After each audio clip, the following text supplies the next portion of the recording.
Relief efforts are still ongoing to help people in Afghanistan after last week's earthquake. The magnitude 5.9 quake has killed more than 1,000 people. Lucien Christen with the International Committee of the Red Cross in Kabul joins us this morning to talk more about the aid received and what is still needed. Good morning, sir. And you're coming to us from Uzbekistan, is that correct? Good morning, sir. Yes, you did. Yeah, well, thanks for joining us. How are relief efforts going so far? Look, so far the first responder to this catastrophe are the Afghan Red Crescent Society. They have dispatched food trucks of aid, including water, food, cooking utensils, tents, clothes, etc. People were caught off guard in the middle of the night. They had no time to exit their houses. Full family were caught under the rubbles. So they need everything that is basic. They need access to healthcare. So the ICRC also dispatched trucks full of medical aid, including bandages, drugs, etc. But much more is still needed. Yeah. Well, how has it been dealing with the Taliban? How has it been trying to work with them to get to those who need help?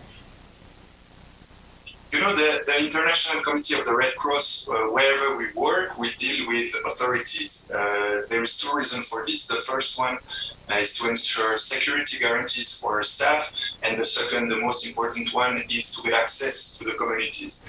In this situation with the earthquake now ongoing in Afghanistan, but more generally in Afghanistan since the change of government in August 2021, the International Committee of the Red Cross has been able to continue to implement this humanitarian response and to reach tens, hundreds of thousands of people every month across the country.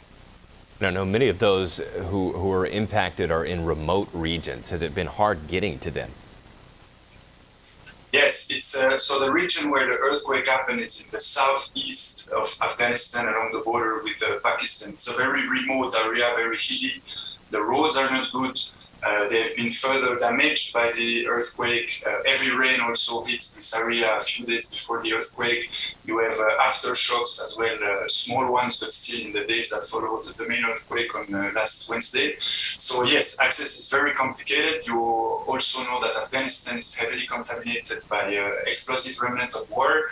We're talking about landmines, unexploded ordnances, and with those landslides, and the earthquake, some of those explosive devices might have re-emerged to the surface, which puts the population further at risk, and as well the aid workers.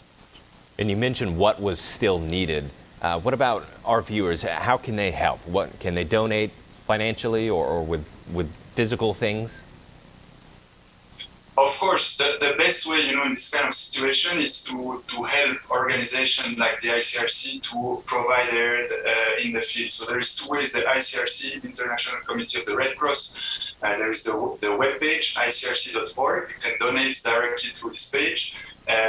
To answer more generally the needs in Afghanistan, you can also reach the page ifrc.org, which is the Federation of the Red Cross and the Red Crescent, which focuses now more on the earthquake response. Lucien, thank you so much. Anything else we need to know?